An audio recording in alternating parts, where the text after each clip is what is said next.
Welcome, ladies and gentlemen, to Freaky Fast Broadcasting. Tonight, it's the Stars and Stripes Cup Series Season 5 coming to Kentucky for that Distillery 200 here at Kentucky Speedway for race number 7 of the season.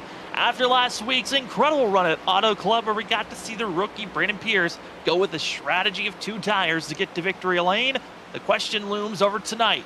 Who is going to have the strategy to get to victory lane here?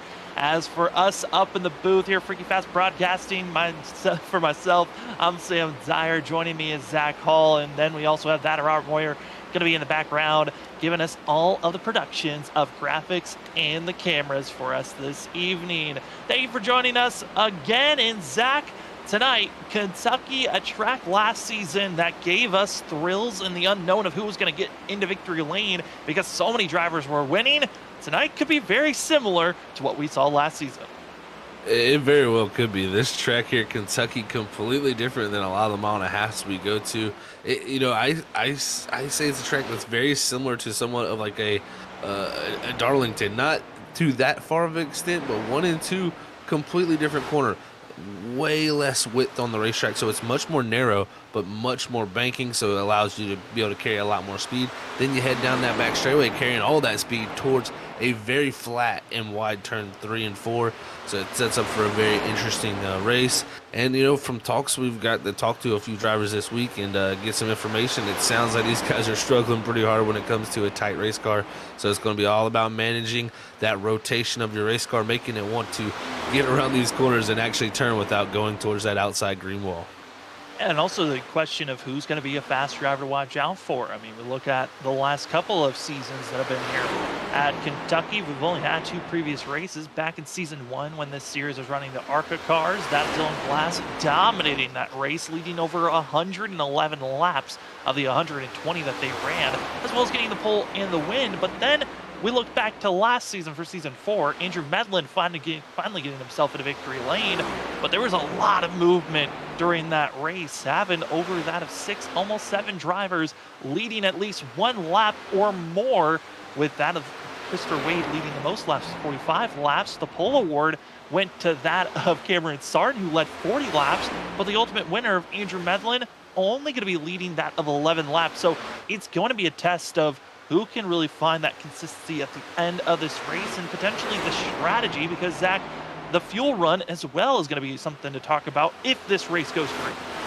Yeah, it definitely will be. We've got some more words about that this week from the drivers. And 61 laps is what we're hearing is a solo fuel run for all by yourself. But also what I'm hearing is a lot of tire fall off. So the questions are going to be, what do you want to do with tires? What do you want to do with strategy? But tonight, 133 laps, 61 laps is possible on a fuel tank. It's going to set up for an interesting race here, I think.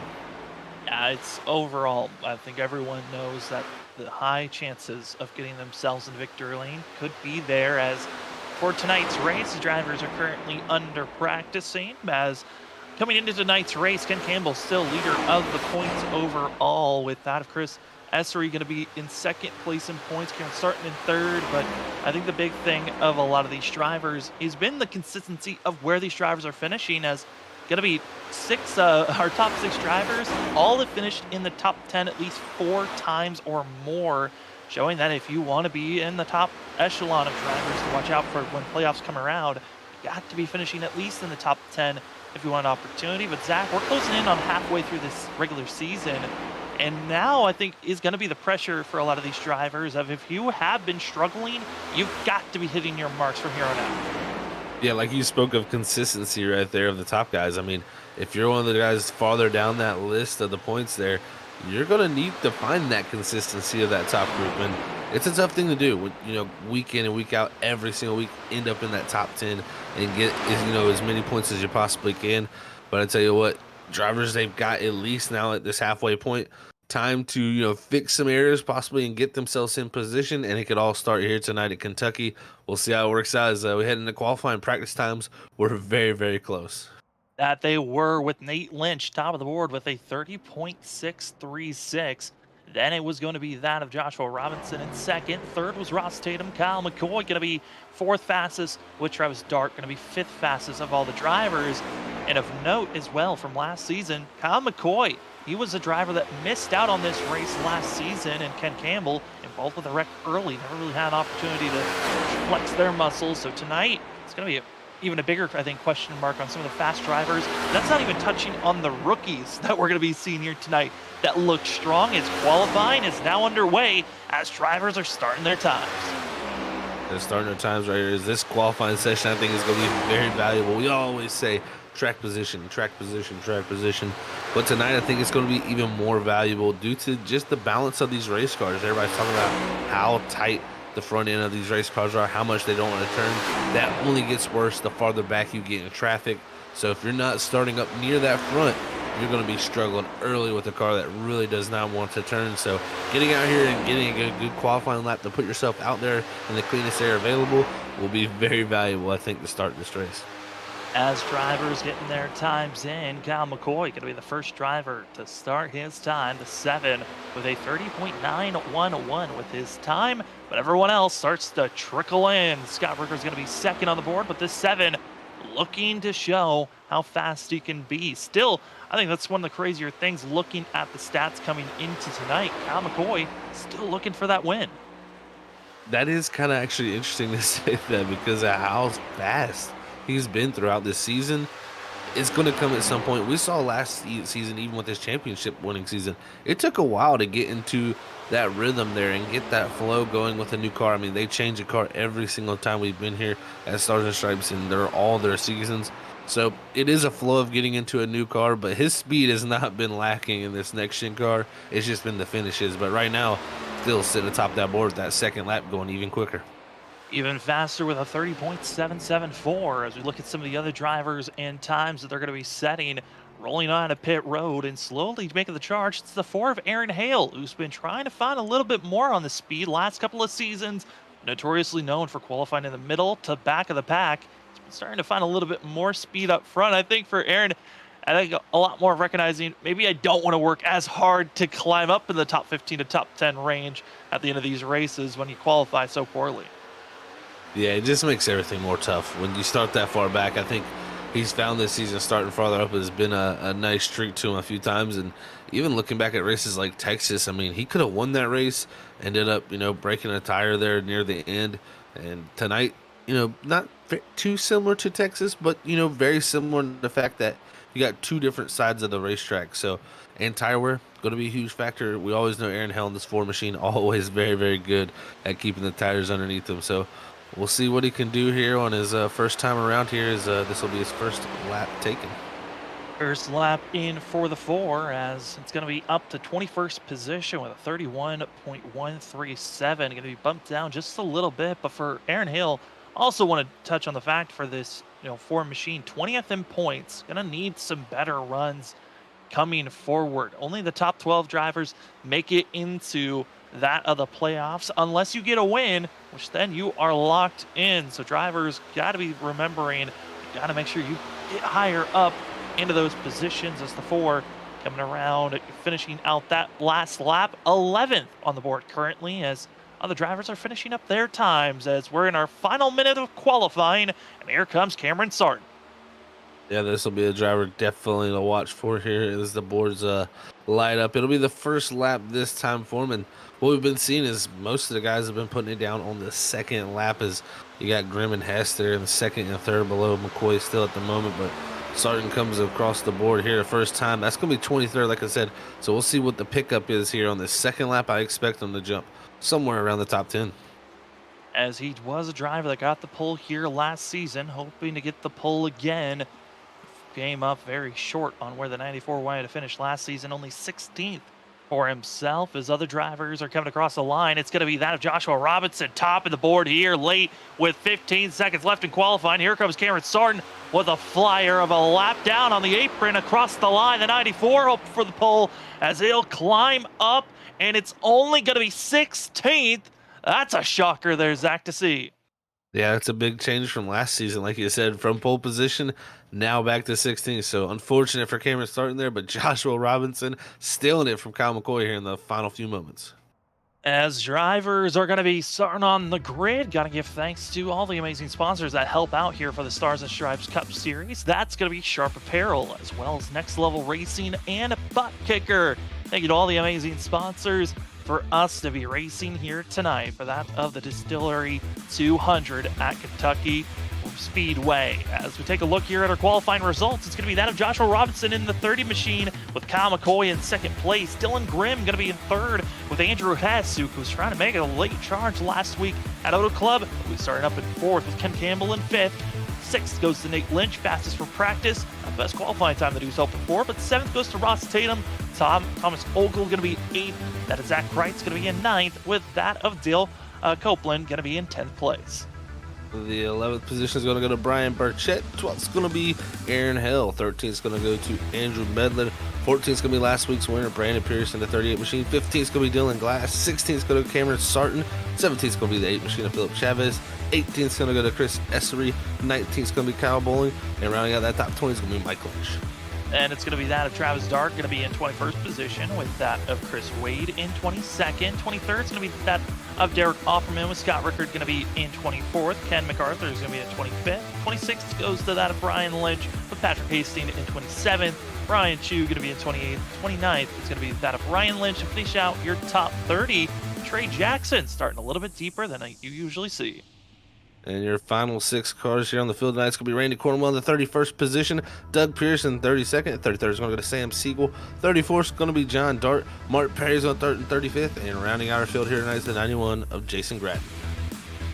Those bottom 3 deciding not to put a time in. It was based off of what their iRating is, as John Dart's got the higher of all 3 drivers. At the end, as Zach driver is getting set and ready to go, last week's winner, Auto Club, that of Brandon Pierce, starting 14th for himself. But what a strategy last week, and something we could see this week for these drivers here at Kentucky. Yeah, I mean, we saw that 2-tire change that he made at Auto Club last week. It really helped the balance of that race car. A lot of guys were fighting that tight condition, and again, putting those 2 right side tires sometimes here can really help loosen that race car up, help the turn of it. And that's possibly, I think, what we've seen there for that 38. And with the guys struggling with a similar condition here tonight, we could possibly see, if it comes down to a late race run here, and they only got 10 to 15 laps on those left sides, I think you're going to see a lot of 2-tire stops here possibly to try to get that car to turn better. Driver still leaving that a pit road, trying to close up to our pace car. Pace car lights are off. We're going this time by. It's going to be that Joshua Robinson with Kyle McCoy going to be here front to leading the charge here at Kentucky. Again, thank you for joining us here on Freaky Fast Broadcasting Thursday night coverage of the Stars and Stripes Cup Series. This is season number 5, race number 7, the halfway marker of our regular season.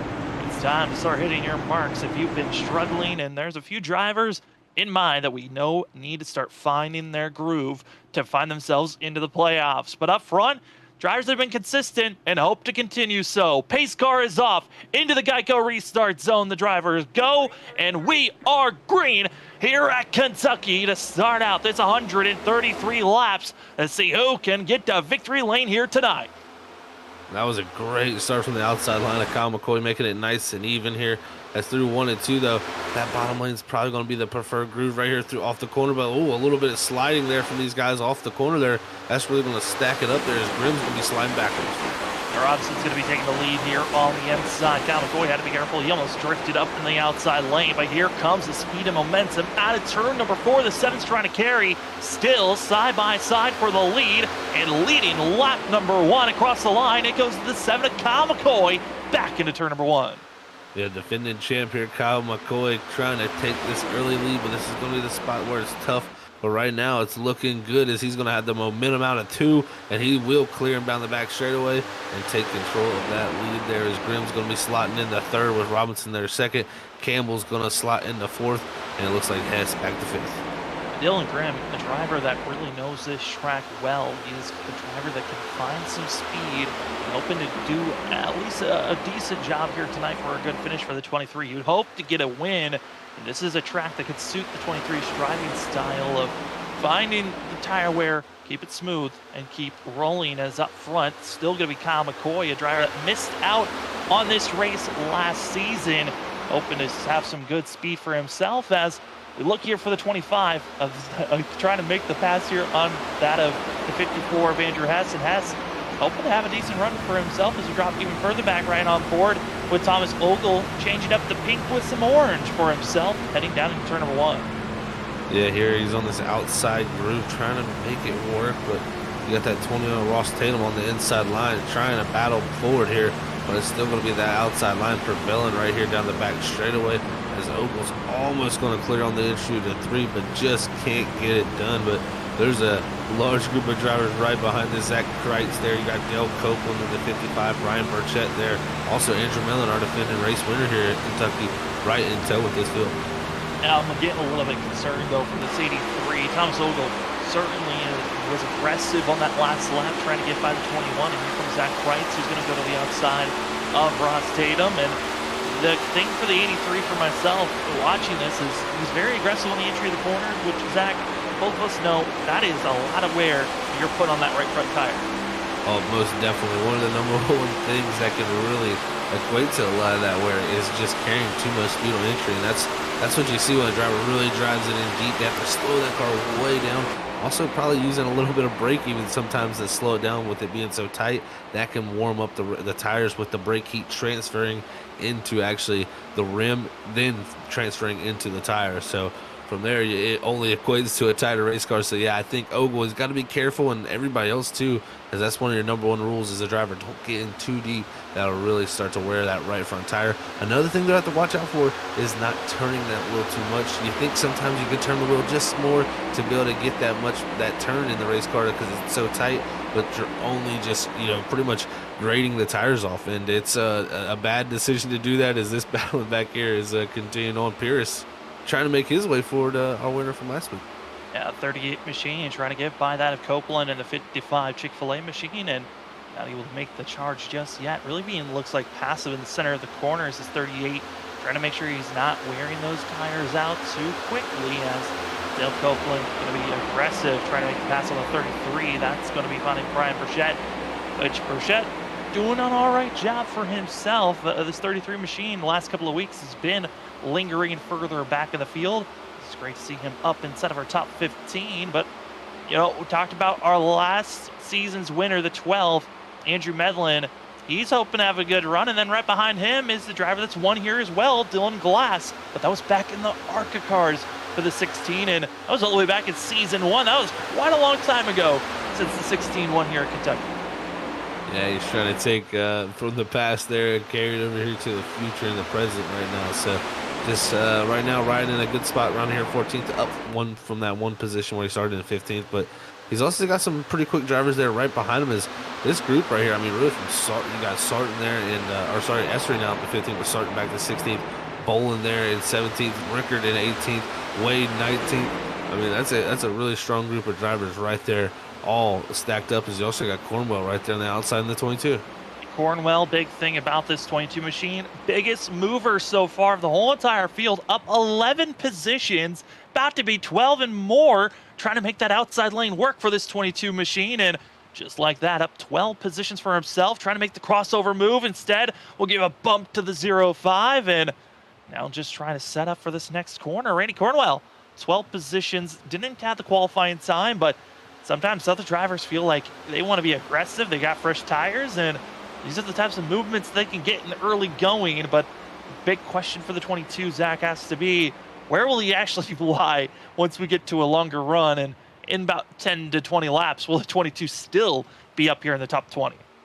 Yeah, the one thing I've seen is a lot of charging on the entry, getting to people's quarter panels, and that always takes wear away from the tires. So definitely big movement from him throughout this field. But also looking back here around Jason Gratton, he's up from 36 all the way up to the 25th position. So he's making some pretty hard charges right now. Also, as drivers, we talked about saving tires, but right now looks like a lot of drivers near the back of the field, they're looking to get some track position to get some better clean air.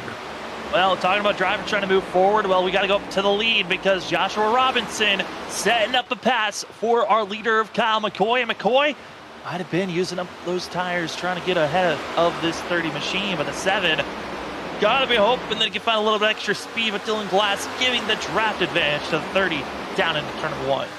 Oh man, I tell you what, McCoy couldn't have put a piece of paper between him and the wall there off the exit of 4. That thing is getting real tight, and I think you assessed it right, Sam. I think he kind of got out there and burned up that right front very quickly. He's going to have to try to cool it back down. It's not too worn at this moment, but at this point as a driver, you've got to go into conserve mode and really cool that tire and just back your corners up. You might lose some spots, but you definitely don't want to be suffering for a longer stint on those board tires like that. But back there also some battling is Kreitz there in the 46 trying to make his way forward as he's battling Nate Lynch. Zach Kreitz up 3 positions for himself. Thomas Ogle's up 4 positions on the back bumper of the 7, but it's 46. Always been aggressive. Now, the moves haven't always worked all season long, but the 46, at least he's kept to his guns and has been willing to try every little movement to get himself in an advantage. Sometimes he'll get caught up in a wreck here or there, but this 46, obviously it is always go time. Yeah, he's definitely sitting in it at the moment right now. And again, like Randy Cornwell, we'll have to see if he struggles later into this run. So it's definitely something that these drivers got to watch out for, but it's always easy to over push it. But right here, Tatum looks to have a good run on him on the back straightaway. Can he look to get up to 6 there, just get to the inside, but there finally does on the entry to 3. Yeah, Ross Tatum coming off an incredible strategy run earlier this week here on Freaky Fast Broadcasting on Tuesday nights when they were running in the full send league. Yeah, this 21 found himself into victory lane. He was running the 11 at that moment, but found the strategy to really put this 21 into a winning position. Tonight's going to be all about strategy as well. These drivers were given 3 extra sets of tires in pit road, and Zach, you threw it out. There could be a opportunity. These drivers thinking more about tire wear than fuel run when it comes to this race, especially on the fact that we're expecting at least 2 stops here tonight to make it to the end. Yeah, I think it's going to be interesting to see how really how well the tires can last to the point that they need to do to make it to that 2 stop. So it's going to be pretty interesting to see, but here goes Tatum once more again to the inside. Looks like Kreitz is going to give it up on entry there and just make the smart decision to slot in behind Tatum as he takes that 6th position. As he's got Ken Campbell now looking to his inside here, going in through. Ken Campbell's going to be part of that group that we haven't really touched on that much about, as Ross Tatum's also poking the nose at that Nate Lynch. But the drivers that decided to do the opposite, instead of being overly aggressive at the start, decided to give up 3, 4, even more positions to make sure that they've got an advantage on tires later on in this race for the longer run. That's where we're finding that of Ken Campbell in 8th place, that of Andrew Hess. We're deciding we're going to back off, give ourselves some space, and then attack. As we drop back here to 21st position, that's where we find that of Travis Dart, who's starting to make his charge forward. Behind him, 2 drivers that decided to start further back in the field. It's going to be that of Jason Gratton, our biggest mover so far. Randy Cornwell could not make his tires last. He's now going backwards as the 91 continues to surge forward. Yeah, and I continue to see this 22 getting really tight on corner exit. And again, that's just showing right there. He made the hard charge, made those positions up there early in the going. But right here, right now, trying to hold on to spots like he can. But Ryan Lynch gets by him also there for 23rd. As now, you also got Philip Chavez as Lynch looks like he got into the wall. And a driver that did get into the wall hard, it's going to be the 39 of Doug Pierce, all the way back in last place. Got contact between himself and that of John Dart that put the 39 into the outside wall. He is now just puttering along, hoping to get into pit road. The 39 required damage. Going to be our first driver to have to use a fast repair coming into pit road. Yeah, he's got significant nose damage there coming down, like you said, here to pit road. So no caution on the racetrack, but gets it back down here, and it's going to be going possibly, if not 1 lap down, multiple laps down, and just be able to see how much time does they have to repair here for this required damage. If it's a couple minutes, it could be a long time as he's actually going to back up. So tough deal for Doug Pierce there on pit road, but up front here, it's Brandon Pierce trying to move his way forward once again as he's got Del Copeland in the 55 and that 54 Hess right ahead of him. And these drivers, again, for that of Copeland, he tried to make a couple of moves forward, has been kind of just lingering where he qualified. Not a bad spot for the 55, who came in here a little bit later into the season, and now for the 55 machine, just still trying to find where he's supposed to lie in this field. It just feels like whenever you watch series for a while, we've been covering here the Stars and Stripes series since season 3, and we've seen some drivers where we predict that they're going to be up front. There's some drivers that we know that can surprise us, but there's here tonight a lot of surprises on drivers just not performing like we're used to seeing, and others kind of outperforming what we've seen. So you're right on board with that, Kyle Bowling. This is a kind of a wave of drivers that are stuck in the middle of the field. You got Andrew Medlin in 15th, winner from last season at this track. Then you got the 44 in 17th position, Christopher Wade, our Daytona winner, in 18th. And then he dropped even further back than that in 24th. So where we find Scott Rickard, our season 2 champion of this series. He's now struggling here tonight. Yeah, we've heard from a few people this week that these things are feeling pretty, from their quotes, is they don't think the setup is very updated. So it is looking to be pretty tough to drive, and suiting some drivers. That's the thing with fixed setups. You go from times where certain stylistically drivers are going to fit certain setups. So Scott Rickard here tonight, this tight race car not fitting his driving style. As you can see, he's continuing just to drop back, just like Randy Cornwell is here in the 22s. He's stuck in the middle, 3 wide there, almost getting up into Offerman. Luckily, no contact there for the 20. No contact, but that really hurt the 20's entry into the corner, and now he's going to have to go with a real rip in the top moment for himself, which is going to give a great run on the backstretch, but hurting those tires with having to get back into the throttle as soon as the 20 did. Here comes Trey Jackson trying to go on the outside, trying to get a little bit of clean air potentially for the 31. Again, one of those drivers that decided not to qualify is Trey Jackson. Back here in that 29th position, one of the drivers that just didn't qualify as well is Trey Jackson, but certainly is, one of those seasons where a driver that was once battling to make sure that he was inside of the playoffs and trying to battle for a playoff contention, now just hoping to have decent runs. And that's so interesting, especially with this series, on the fact that it changes each car, each season, on how the drivers have to react between just trying to relearn cars, as well as with his next-gen car, Zach, being a brand new to just iRacing in general. It's been a learning curve for a lot of these drivers. Yeah, I think you hit the nail on the head there, Sam, with it being, they changed the car every season here at Stars and Stripes so far they have here. And with that, you have the ebbs and flows of drivers starting off the season in that new car possibly could be, more well-suited for it.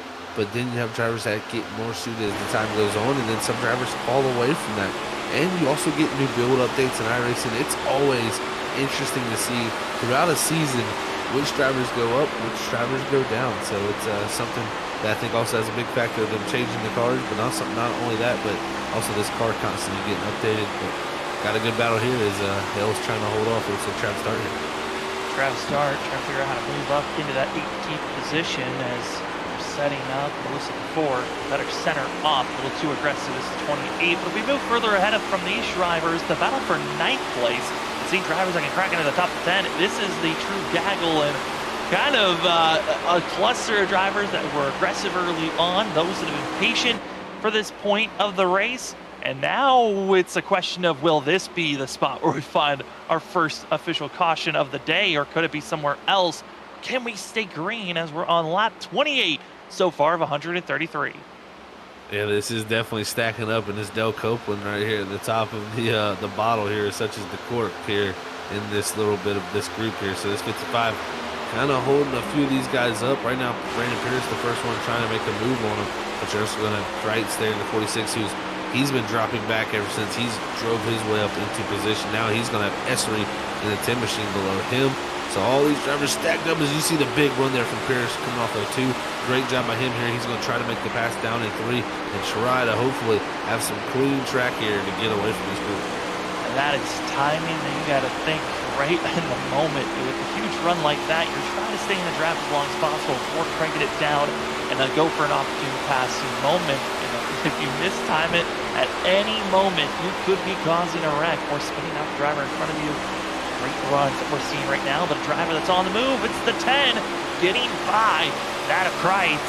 That is going to be seeing Chris Essery, driver that has been having a fantastic season so far, second in points, And for Chris, this is exactly what we thought we were going to see 2 seasons ago when he started running Stars and Stripes. Now, this 10 machine is finally hitting his strides to be a contender for the championship. Yeah, he really is, Sam, and I'd say he's going to be a threat all the way down to the end of this thing. So these drivers are going to be watching out for this 10 all the way down to the end, no doubt. But I tell you what, he's also got his teammate directly behind him of Sarton there battling with Kreitz. He's going to go around the outside of him behind this group here and start to make up some spots. So it seems like passing is tough, but you just got to work somebody over till you can either get to that outside or just hopefully clear them there on entry to the corner, because that outside groove seems to be very good to be able to hold somebody off. You stay stable, you hope for the best, and then you attack as that of Dale Copeland still holding off that of Brandon Pierce, not allowing him to make any types of moves. And drivers that are dominating right now, going to be that of Joshua Robinson. Going to be already a 1.3 second gap lead over Dylan Glass. Glass is going to be having himself almost a 1.3 gap over Kyle McCoy. And then Kyle McCoy's got a little bit of a cluster behind him. But this is looking a little bit more like a traditional race once you see drivers get spaced out of the front 2 to 3, really gap themselves from the rest of the field, and everyone else is fighting for every position possible. But this is the type of racing we have not seen on iRacing for the Cup cars in quite a long time.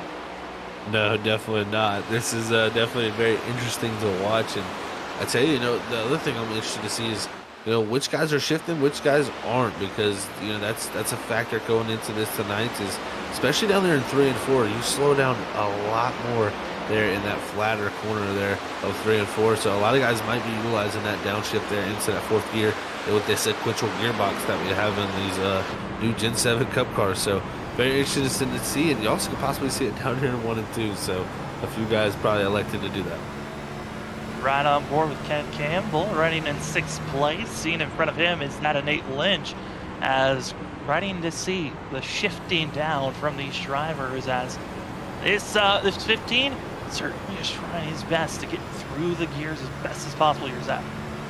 Yeah, definitely interesting from him is he's utilizing a little bit different strategy. He's sticking to just 4th gear and not even electing to use that 5th gear. So very interesting strategy there. I know there's some tracks that you can utilize that, and that 4th gear with the higher RPMs there, it will help the rotation of that race car and a little bit more engine braking also to help the slowing down once you jump off that throttle. Well, last lap, he was the fastest car on track, is the 15. So he certainly has found something with these drivers being a 1.5 seconds off of their fastest laps. That was another talking point, was the drop-off on speed that these drivers are handling with. It is a lot that they're trying to just hold on for dear life with how tight it can get, as well as just hoping that they can make these tires last on top of how much time you're losing. Yeah, it's a tough ordeal. You always want to, balance that option as a driver with your tires, but it's so tough to do at the same time.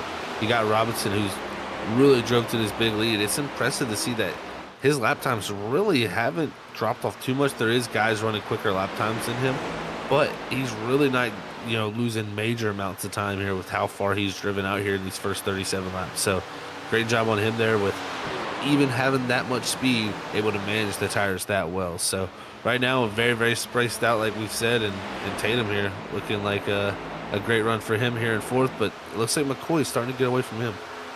It's starting to try to get away, and McCoy's starting to close in on Dylan Grin just slightly here on these last couple of laps. As further back in the field, some other drivers that are closing in on one another. Thomas Ogle, Ken Campbell. Ogle starting to close in as Ross Tatum running in 4th place, looking good for his speed. But some other drivers further deeper in the field that are keeping it close. Going to be battling for 24th position. Mike Lynch, Philip Chavez, Patrick Hastings, as well as Brian Lynch, all on top of one another here, battling for the 24th position. Yeah, this group is putting on a little bit of an interesting battle here right now, as the tires are really in a bad state for a lot of guys trying to hold on to what they can. But it's going to be this group right here of Philip Chavez trying to make the pass there and get ahead of these drivers right here, as Mike Lynch is going to slide back, and right here Patrick Hasty trying to move his way forward also, is started 27th. Hasn't only gained that one spot, but right ahead of him, Philip Chavez. He's still a driver that did make that pass, but he's fell back a few spots from where he started. And as these drivers continue to race on, move up even further than them, start to see the tail end of a chain of drivers that are on top of one another. That's going to be for 19th, 20th position. Drivers are on top of one another as actually we pulled away Patrick Hastings, Brian Lynch, both coming into pit road, starting their stints of drivers that potentially are going for a 3-stop type of a night for themselves, as seeing this pack of drivers led by Dylan Glass in 17th. Even in front of them is a little bit of pockets of drivers, but this is a group that's trying to just make their way forward. What's interesting about this group right now is Jason Gratton in the 91, tail end of this group. He was moving up. He was up to that of 17th at one moment. Now is starting to lose ground, obviously overcooking those tires with the run that he was having. Yeah, I mean, starting tail of the field there, too. That was a great job by Gratton to drive where he did, but at some point the tires had to give up. And interesting timing for this. We're seeing a lot more drivers calling in that they're coming in to hit pit road, and this is interesting timing for these pits. So like you said, Sam, we may be looking for a 3-stopper here for a few guys. So this is this is going to get exciting here to see which strategy is going to work out better, because really looking at the fall off too, we have fell off a considerable amount. I mean, we're looking at right now into the 33-second bracket, where at one point we were running low 31s. Yeah, right now Joshua Robinson running a 33.217. His best lap time, almost that of 2 seconds slow faster compared to that last lap that he just put down. A lot of the other drivers running pretty similar to 2 seconds off to 1.8 seconds off their time, which is a sign in the old, tire wear packages, was whenever drivers got close to 2 seconds off of their fastest lap, that was a sign to hit pit road.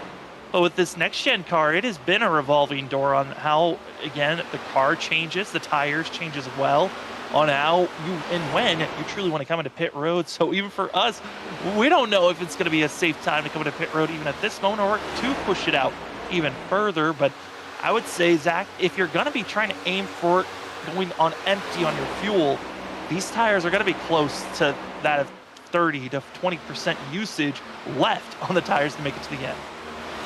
Yeah, it's going to be tough. I mean, I'm telling you, this track here, it also has it's very abrasive also, even though it's a newer surface here in Kentucky.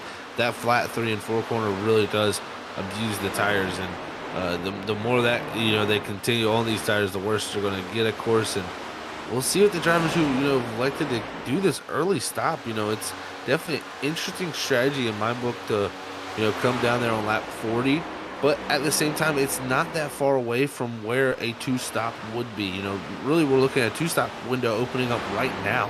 So they're only about 5 laps earlier than that window. Maybe just looking to do a little bit of an undercut there, get a little bit of track position, noticing how much the tires are falling off. But it will at some point come back around, because they will have to stretch it if they look to make it a 2-stop instead of a 3-stop. Yeah, and a lot of the drivers so far that have come to pit road, they were either 23rd or worse that are coming into pit road. But here comes drivers that are inside of the top 10. Andrew Hess, that as well as Dale Copeland, both coming into pit road, which was interesting because that of Andrew Hess, looked like a driver that was really trying to protect his tires, and now into pit road for the 54. Kind of like maybe that protection wasn't as good as he thought it was going to be.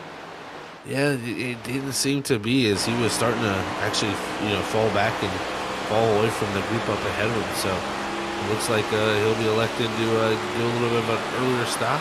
But it is right on the money of what a 2-stop would be here tonight. So not surprised to see him hit that point right here, right now. But at the same time, it looks like the rest of the competition looking to stretch it a little bit farther here. But that 1 stop not available here tonight due to 133 laps. They're only able to do 61 laps on fuel. That's not going to happen. So the 2-stop is the only way to go if this stays green. But some drivers looking to maybe make a little bit of extra room and have shorter runs on the back. And seeing how much time you can really make back up by coming into pit road and trying to 3-stop could be something interesting, as Zach Kreitz hits pit road, one of the drivers that was really up front for a moment. But speaking of up front, this is where we see this group of drivers now. It's good drivers inside of the top 10 after everyone coming into pit road. Got that of Chris Essery, Cameron Sarton, and this 33 on screen, Brian Burchett. That's in 11th place currently. Qualified 11th, still in 11th. It's kind of been where the 33 has been looking like the most comfortable at this time, but the timing of pit road is where things are going to get interesting, because if you're running that close to someone through 3 and 4, you can find yourself running over them on the entry of pit road. Yeah, that's where you got to have good communication as drivers. You got to let the guy behind you know if you're Cameron Sartin or Chris Essery up here ahead of this 33 Brian Burchett.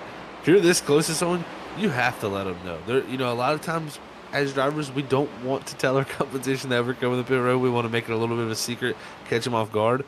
But when you're this close like this, driving into the corner, if Sartin was to hit pit road and slow down, I mean, Burchett would, he is a little bit up the group. He might miss him, but if he wasn't, it's a split-second maneuver there. But a few guys ahead of him pit, yeah, Tatum in too. Gonna be that of Joshua Robinson hitting pit road, Ross Tatum, as well as Thomas Ogle, all hitting pit road. And Zach, this is crunch time. This is your first time into pit road, and this is probably the one pit stop, if you're gonna make a mistake, you might be able to come back from. So you don't want to be caught speeding, missing your box. With how clean we've been, there's only been one wreck so far that's made us potentially have a yellow. It didn't come out, but you did not want to be caught making any mistakes. Kyle McCoy, Dylan Grimm now into pit road. Same for Nate Lynch and others. Here comes Andrew Medlin in pit road for the 12. Yeah, and with how tight this race car is, it's going to take some contact or an incident to bring out a yellow. I don't expect to see anybody doing any, solo spins or spinning out or anything like that here tonight, or making a major mistake that they wreck unless they bounce off the wall majorly. So this race here is having that green trend here. If you do make a mistake like you alluded to, Sam, it's going to be tough to come back from. So a green flag pit stop is so vital. And it looks like Dylan Grimm, he was a driver that did make a slight mistake. He slid a good bit through his box and had to back up. But Kyle McCoy, he leads from pit road now. Eastern pit road, Ken Campbell, that of Travis Dart into pit road for themselves, as we see the battling still. That's now for that of second place. That of Chris Essery, Sartin, and others still out there on track. And again, each lap that you decide to stay out is costing you time that you're going to hope that you can make back up by coming into pit road. But oh boy, here come the drivers with fresh tires. That of Cornwell and also Hess forcing their way on the inside, not even giving an attempt on the outer groove. Well, that almost ended up in a yellow right there. That could have been it, the instant that I spoke of. And yeah, you got to be patient. You got to show a little bit of patience here for these guys on these older tires. It is so tough to make them stick here at this moment. And a few guys looking to bully their way through here. That could have been definitely an incident. Oh, Hess almost up into Brandon Pierce there on entry.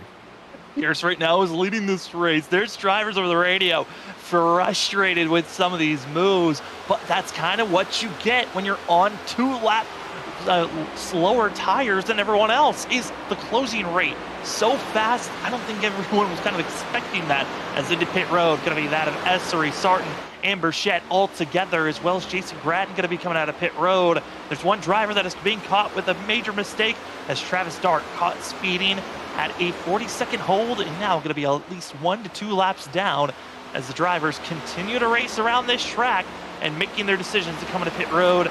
Some might be thinking about now, but I think we might be seeing Pierce, Paul, Glass, and others. They might be thinking about pushing it till the very end on fuel. As I say that, Dylan Glass as well as Hale both hit pit road. Yeah, they very well could be here. Like you said, Glass and Hale going to hit pit road, but you can see right there, that was the 30 and the 7 getting by Brandon Pierce, our leader there. They get their laps back. And I tell you what, Kyle McCoy pitting 1 lap later doesn't look like it, because, man, he is right all over the back bumper of this 30. He gained a lot in that pit sequence. Great job on pit road by that 7. That's the big thing. If you're going to be coming into pit road early, is you've got to hope you've got clean track in front of you to maximize your tires. And everything else also might have to fall in line. But 1 lap advantage for Kyle McCoy, and he's already going to be there. And looking at the pit stops and the times, it looks like a lot of the time was lost. Almost a little bit over a half a second was lost just on how fast these drivers were running through pit road and on the exit of pit road. That's where Kyle McCoy gained a lot of this time, let alone having a little bit more extra grip now with fresh tires, as drivers still needing to come into pit road. It's going to be our top 11. Pierce, Offerman, Boyling, Chavez, Jackson, Rickard, as well as Chu, going to be the 7 drivers that still need to come into pit road. Ooh, you see that there, that closing right between these drivers. Chu washing up the racetrack there, and I think that was possibly the 33, or no, the 66 there it was, as he went by, and man, that was some close action there between those guys. And luckily for Chu's sake, he makes it through that. Man, I can also confirm that Kyle McCoy's got around Joshua Robinson through this sequence. And Joshua Robinson now, we'll see. This did happen during the first stages of the race, as into pit road's going to be the 44 of Bowling, and for the 7, he makes the pass. That should be provisional leader once the pit cycle goes through. I'm still waiting again for 6 other drivers to hit pit road, but it was this 30 that came back on the long run to make the pass. So yes, Kyle McCoy has made this lead. Yes, he's made the pass for what should be the lead. But this 30 is still going to be very strong to watch out for, as still Brandon Pierce leads the way and is hoping for either a yellow or to hit pit road here in the next 3 to 4 laps. Yeah, definitely going to be looking for something to help them there, as this is stretching it very, very far. They're going to be so far behind once they hit pit road. I mean, the likes of Cameron Sarton are, upwards of almost a half a lap to almost a whole lap down compared to these guys who pitted earlier than them. So, but this battle continues on here for this 7 and this 30, man. They have not got away from each other. And as well, Thomas Ogle that pitted around the time of Robinson. He's caught up. I'm curious, Joshua Robinson must have had a terrible incident for himself with the amount of time that he's lost. Thomas Ogle shouldn't even be this close to the 30 based off the timing of everything, but oh, it's getting close. Here comes Kid Campbell with the freshest of tires flying through. And it's seeming like staying out later is looking to be the way to go. You also got Dylan Grimm there. He slid through his box there from that 3rd spot, so he's looking to charge his way back up through. But man, oh man, we've got a stacked up group of 5 drivers right here, which will be the battle for the lead when this all cycles through. Still waiting on that of Brian Chu, that of Rickard, as well as Chavez, Jackson, Offerman, and our leader right now, Brandon Pierce, to hit pit road. We were given the marker of around 61 laps if you're racing by yourself. And now comes the draft laps, drivers that were saving on purpose and the drivers that were just getting natural fuel saving by staying behind someone else. And now the question is, when do you come into pit road? And can you potentially get stuck for an extra lap because of majority of the field has fresher tires and are going to be trying to get underneath you every single time through 3 and 4. And look at this battle still going on. Joshua Robinson trying to make it this pass there, but it's been tough. That 7 is not making it easy, and here comes that 15. And I was watching the lead, the times on the leaderboard. When the 15 had clean track, he was one of the fastest cars once again on that long run. So if King Campbell is here able to get positioned and get up to these guys and get ahead of them, this 15 might be set sail. Get ahead. Just sitting right here is also going to be a good place to be, as Trey Jackson is going to be hitting pit road for the 31. Still waiting on 4 of the drivers. Derek Offerman hits pit road, and oh boy, splitting the middle as Scott Rickard's going to be trying to find himself into pit road, but it's going to be causing an issue with that. Robinson able to fly on by, and I think now it's getting to that issue point of drivers needing to get in pit road, and Rickard over the radio stating he needs to get into pit road. That's why he was being so aggressive to get out of the way, and now could be stuck coasting the 05. Oh, that is a heartbreaker for Scott Rickard if that's the case, because man, oh man, that's not what you want to see happen until you're here running out of fuel. But I think he might be able to get back. He might be limping right now to it, but he will be able to get to his pit stall. Just cannot slide through that box if that car is not under power.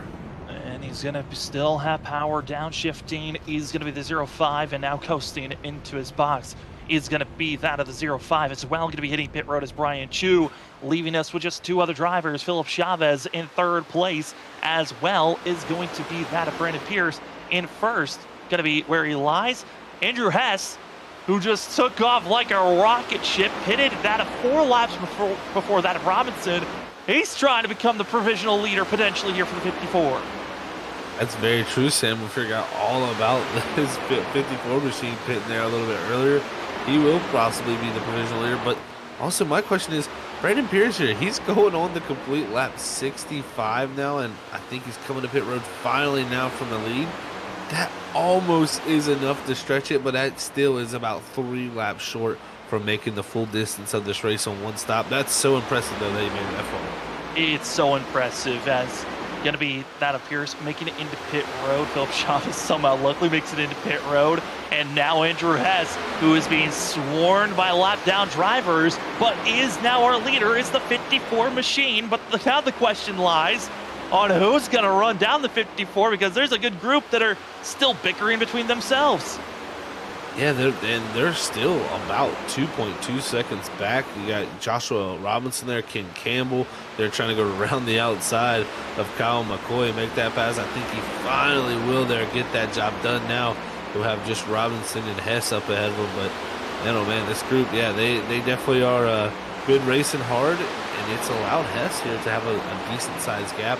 But the lap times here between the two, about a half a second difference. So this gap here that he has is very much going to be gone here in a few moments.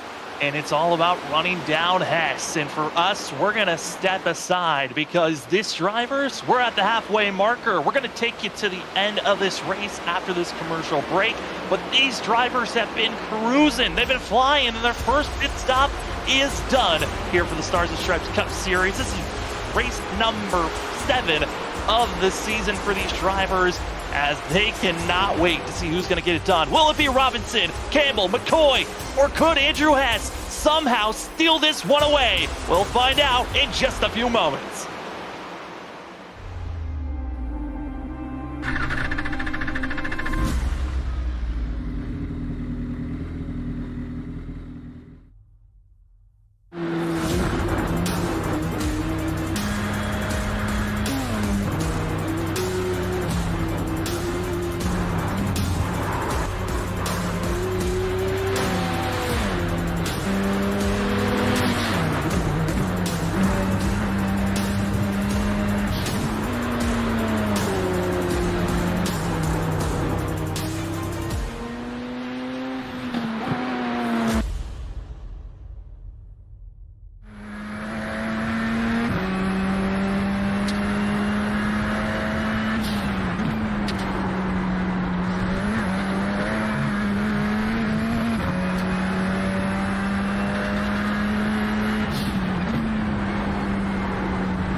Welcome back, ladies and gentlemen. After that commercial break, it is closed in some areas and expanded in others, as we are watching that of the Distillery 200 at Kentucky for the Stars and Stripes Cup Series here for Season 5, race number 7. Giving you all the amazing coverage here on Freaky Fast Broadcasting Thursday night As for myself, I'm Sam Dyer. I've got Zach Hall with me. Also got Robert Moyer running productions in the background as we are riding on board with second place runner Ken Campbell. And Campbell once was trying to challenge for the lead position. Joshua Robinson is gone, and Zach under commercial break. Got to see incredible racing for this lead pack as our top, basically 10, top 7, excuse me, are all on top of one another. But our leader is gapping everyone once again. Yeah, he really is. And right now, King Campbell's struggling to get around the 22 of Randy Cornwell. This is going to give an option for 3 wide between him and McCoy. Oh, this is not good. Hopefully the 22 backs out. Yes, he does. But the 7 trying to take advantage of this here. But the 15 not allowing him to. But the 7 going to have the good run here. Better on the outside. And there's the speed on the back stretches. Going to be seeing the 22 pushing and being aggressive. And as these drivers keep racing on, keeping it close, some drivers have called a night. Ken MacArthur is done. Doug Pierce still in pit road after getting required damage after breaking a toe length and other issues. But this of Cantwell, a driver that showed that he could have some speed, but not the best pit stop for the 22, nor strategy to start this race off. He is now stuck in mire to being a 1 lap down, the first driver a lap down, and is just trying to stay in front of that of the 38 of Brandon Pierce. But this field right now, Zach, has been pretty much all that of Joshua Robinson, but some other drivers are trying to make their surge forward. That they are, and this is the driver that's trying to do it here. It's the 12 of Andrew Medlin here. Hasn't had the grace tonight after winning here at Kentucky last season. Right now running in that 15th position. He's got Burchett right up ahead of him, Grattan though, Essery, all this group right up here in front of him that he can still make position. So we'll see if Medlin can close it down. But Kentucky here tonight not looking well for him as it did in that Gen 6 car. Yeah, Gen 6 really was, it was kind of the wild card race of the season. It's had so many drivers come in leading laps and no one truly dominated the race. And here tonight, kind of a complete opposite. It's been all that Joshua Robinson, but watching on board with that of Andrew Medlin. And Medlin, honestly, one of the big things I love about his setup, he's got the 3 monitors that allows him to see, because he's got the 16 right there hounding to try to make the pass for 15th place. Dylan Glass on the charge. But I think tonight, Zach, the big thing had to be the tire strategies. A lot of drivers testing different strategies out, some staying later than others. That of Andrew Medlin, one of the drivers that tried the middle ground, but really hasn't been able to utilize that speed and grip that he once had earlier. Yeah, it's always it's always interesting as a driver when you pick when to cut the pit road. You're thinking that you got everything figured out, and you're like, this is the perfect time. This is when you need to do it. And then you see someone else do something that completely just works better, and you say, man, we got to change what we're doing here from here on out, and kind of throw an audible into your game plan for tonight. So it's always interesting. You got to be on the fly, changing your mind, and always ready to make something happen. But look at this. Nate Lynch making a pass on 83. He's trying to make something happen. His Opal at one point challenging Robinson McCoy. He's about 2, almost 3 seconds behind that group now, as he's really starting to struggle in that 83 after burning those tires up. Yeah, it was a little bit too aggressive. He was keeping up with that Robinson, but I think just overcooking the entry for too many laps, and now is feeling a lot of the issues that come after. And a driver that's trying to carve his way through this group behind, maybe a driver that's a lap down, Brandon Pierce. He is on the move to try to unlap himself as he's on fresh tires. But I think the one thing that we kind of are noticing at this point is we thought, Zach, that the drivers that were doing an overcut, trying to stay out as long as possible, they might have had an opportunity to try to gain some time, but they've given up too much time at this point. Oh, no doubt. Like you said, Brandon Pierce here, he is the first car lap down. So if the caution was to come out, he'd be in a good spot. But right now, he's just mired in traffic, getting held up by all these drivers on older set of tires here, and they're all battling for top 5 spots here. This is Campbell, Tatum, also the 25 on Lynch here. All these drivers battling, and he's got to come up right into this mix and try to use his new tires to get around him. It's so tough because these guys are all just battling as hard as they possibly can. They're not going to be giving up anything to this 38, but now he's going to look to the inside and try to go up there and catch Robinson and get that lap back the old-fashioned way. He's probably just going to have to stick to his strategy. It's not going to end up making it on fuel, but he's just going to have to hope for some type of caution here and take it long. And I think what makes this even more heartbreaking is this 38. This was the group of drivers. He was at the tail end of this group right when pit stop started. And instead of pitting maybe 2 or 3 laps after everyone else did to have that tire advantage for the later runs, decided to try to go with a complete fuel and tire strategy that has now placed him in this spot, being a lap down and hoping to get his lap back, but stuck between drivers that are in that gonna be in that fifth and sixth position as 38 tries that outer lane, and Ross Tatum playing a little bit of peekaboo on track, hoping they can get that figured out as this is battling for third place. Dylan Grimm, Ross Tatum, they've been keeping it close, and Grimm looking very good up front. I've been loving the fact what I've been seeing from this 23, even with his mistake on that green flag pit stop of sliding through his box. Yeah, that mistake was pretty big too. I mean, if he didn't make that, he'd be a couple seconds up the road here. So, yeah, great job by him still to be holding on to right here for that third spot, you know. And yeah, he's got Tatum there challenging him, but now he's going to have Pierce on the fresher tires there trying to get by as that battle continues. But, man, just a great job by Grimm here, and he's looking better and better as the season goes on with this Gen 7 car.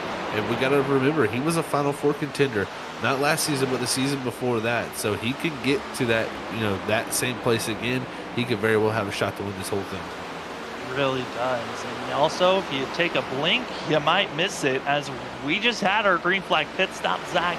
We just got completely finished. Now we're seeing drivers with fresh tires trying to utilize those tires to either get back on the lead lap or make some passes. But we're now 10 laps away from drivers coming in to make their presumably last stop of the day for these drivers.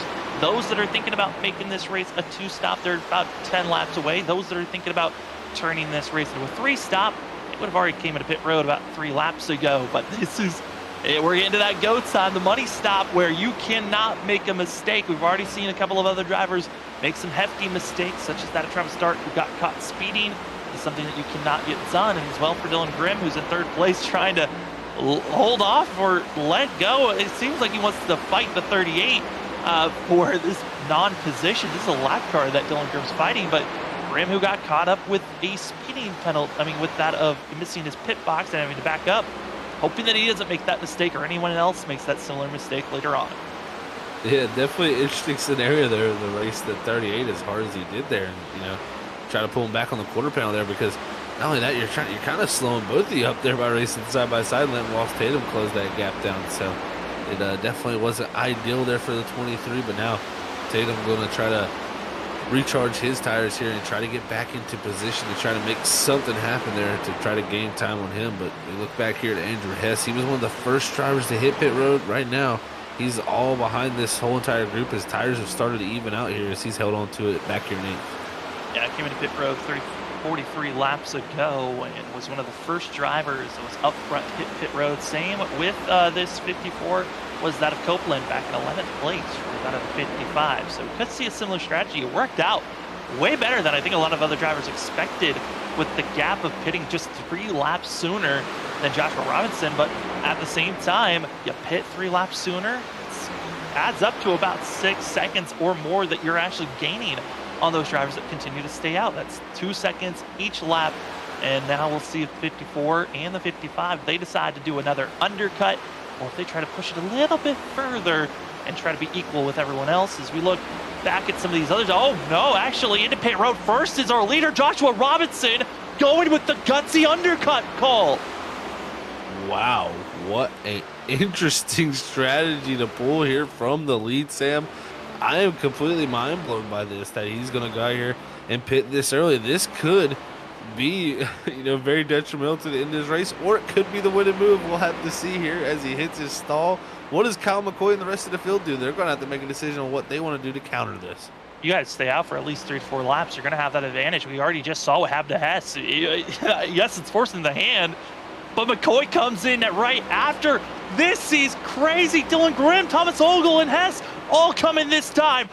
This has been the opener that is starting everything. The valve is open, and now pit road, everyone trickling in.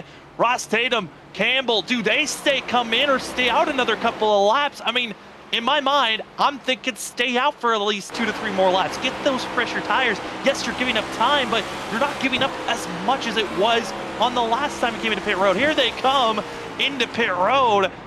Oh, Ken Campbell, Ross Tatum, a cluster of up front drivers all trickling in. Yeah, it's all the top three coming in. Looks like Aaron Hill is going to be the last one to stay out here in this 4 machine. Along with him is Cameron Sarton in the 94. You're going to have Jason Gratton there in the 10 of Chris Essery.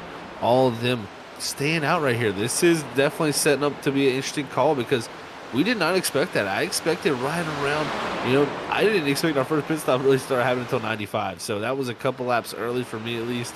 And Robinson, he felt like it was time to go. And right now, though, luckily for him, it seems like he's came out in some pretty clear track. He did, and now he's already back on the lead lap. So if a caution comes out, Joshua Robinson could just stay out and be our leader and just be fine as more drivers going to be thinking about coming into pit road. This is so bizarre. I was on the same stage as you. I was thinking 95, maybe we would have seen some drivers hit pit road. 98 to 99 would have been the place you would think about making your final stop for these drivers. But instead, it's earlier than we thought, and drivers seeing how powerful that undercut was, now hitting pit road. Here comes Aaron Hale. I'm liking where the 4 is at, but Zach, we've seen that same scenario last season where the 4 decided to go with a little bit of a leader pit stop than other drivers in front of him, was able to climb back, but came up short at the Texas race last season after slamming the wall, even though it looked like he had a chance to win. Maybe his fates have changed here tonight, but Cameron Sarton now stays out. Essery, Boiling, we still got about that of 8 to 10 drivers still needing to come to pit road. Oh, man, this is definitely set up for a barn burner for a strategy, no doubt. And, I even look back to Aaron Hill winning at Dover. He took it a little bit longer last season, stretched it, won that race there in the playoffs, and what a job by him there. We'll see if stretching a little bit longer here at Kentucky will allow him to do that, but Sarton's in the same position because Sarton here staying out longer than him. He was right behind that 4 machine. So he's looking to stretch it a little bit farther here and see how this all plays out. Everybody after they made these pit stops should have one set of tires on pit road. So if we do get a caution, it'll most likely be a lot of guys hitting pit road. But man, oh man, Sarton right now, he's looking to be in position to have some of the freshest tires when he takes them. And Brandon Pierce, who was hoping to turn this race into a 1, maybe 2 stop for himself, now going to have to watch the hopes of trying to make that strategy work as he has been passed. He's now going to try to help go for a net gain. Robinson already up to 8th for the driver that decided to start the pit stops early 5 laps ago. If I'm that of Cameron Sarton, if you're trying to run down the 30 by just raw pace and speed by having fresher tires, you got to come in either this lap or the next because you're giving up too much time that you won't be able to run back down. But if you're going for the strategy of banking on a yellow, you got to stay out. Chris Essery now into pit road for the 10 machine, still having that of around 8 drivers that still need to hit pit road that are up on the lead lap. Yeah, if I'm certain you have to hit pit road this time if you want to be able to run that time back down. And like you said, if you stay out now, you better stretch it farther to see if you can catch a caution because at that point, you've given up too much time. And as I say that, Sarton's going to take it down to pit road here and try to make that stop. So that's going to leave Kyle Bowling in the 44 out here on the racetrack. It looks like he'll continue on. So along with him is Derek Offerman and also Christopher Wade.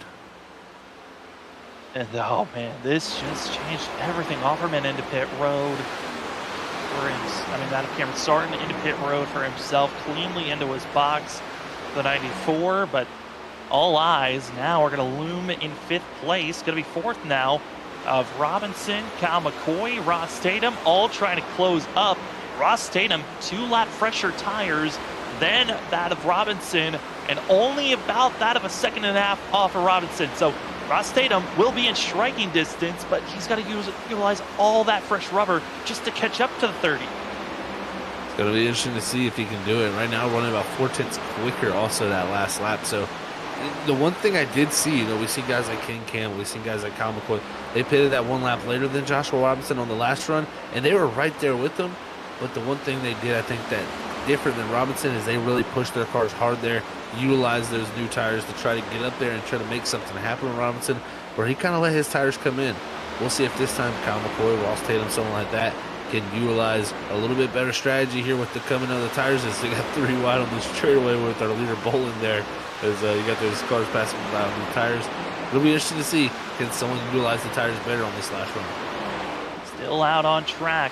Bowling, Offerman, Wade still need to come into pit road as Joshua Robinson, a driver that is still searching for the win. He's come up shy a couple of times this season. You thought maybe the win was going to come at that of Texas. Then you thought maybe Daytona to start the season off. And then the most recent of times was at Coda during race number 4 of the season. Last week even showed glimpses of a chance to win. But now tonight, the 30, coming into pit road, forcing the undercut. Never wanted to come into pit road sooner than I think some of them might have been thinking.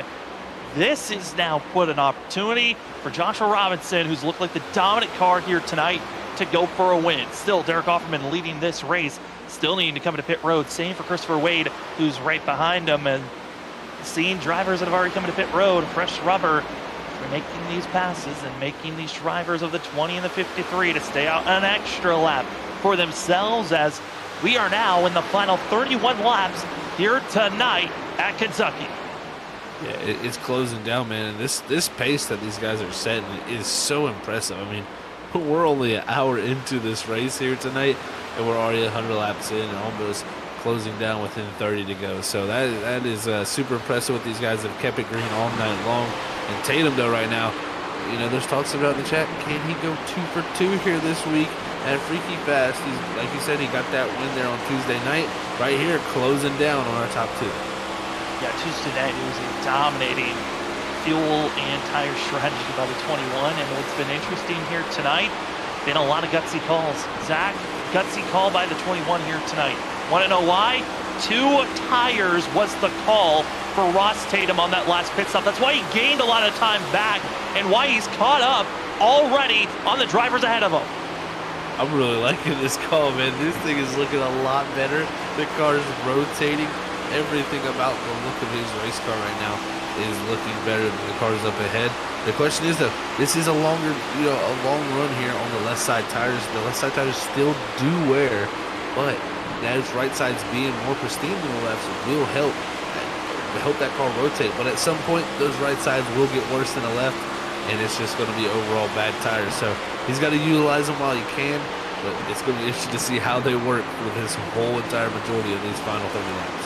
And one also give an update. We were talking about potentially Aaron Hale, who stayed out a little bit longer than that of Robinson and others, but he also was a lot further back when he made this strategy. He's back in 11th and going to be now 13 seconds back, but that last lap only a 10th faster than that of Robinson, actually running pretty similar times to Joshua Robinson. So the 4 not looking like a factor here tonight to watch out for, but it's all about Robinson, McCoy, and Tatum at this time, as they are the closest ones on one another. Still waiting for Derek Offerman and Christopher Wade to come into pit road, but they've only got that of a second and a half gap lead over Robinson, McCoy, and Tatum that are closing in. Zach, those top 2 of Offerman and Wade, they need a yellow to come out if they want a chance to race for a win. Otherwise, they're going to be forced to pit road here in about that for Wade, 10 laps or 12, while Derek Offerman, he's got 20 laps. He'll be about 5 laps short from making it to the end for the 20. Oh, that's just so unfortunate for Offerman that he won't be able to make it all the way to the end. And there you go. You see Wade, he's going to come down and elect to finally come down. So only Offerman left yet to pit up front here, as Robinson going to be looking to come through along with Kyle McCoy and Ross Tatum, as they're only 1.3 back from that leader, Derek Offerman, and Tatum continuing to get closer and closer to the back of the 7. It's keeping it close, and second back to 4th is going to be just a difference of about a little bit less than a half a second. And that means these drivers, a blanket practically can be placed over them and feeling confident. Kyle McCoy still searching for his first win this season. The 3-time champion trying to go for championship number 4 this season. Then you've got that of Joshua Robinson up front, feeling good. The rookie trying to get himself a win. Ross Tatum, another rookie trying to get a win. Trying to make it 2 for 2 races in a row of rookies winning, with Brandon Pierce winning last week. But it's on, and they are here, and it's the 44 now going to be diving it down low. It's going to be affecting that of Ross Tatum. Now will he affect that of Kyle McCoy? Fresher tires to that of Bowling, who's trying to get back on the lead lap. But Zach, the laps continue to tick away. Joshua Robinson seems to be hitting that same mark of pulling away from their other drivers.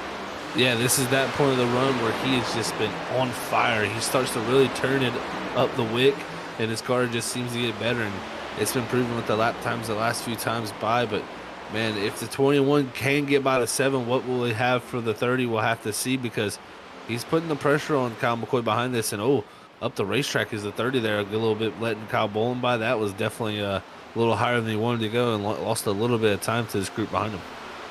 Losing a little bit of time, but still having a decent gap for himself as the drivers continue to put the pressure on. We're closing in on 20 laps to go. Everyone that was up front that needed to pit has already done so.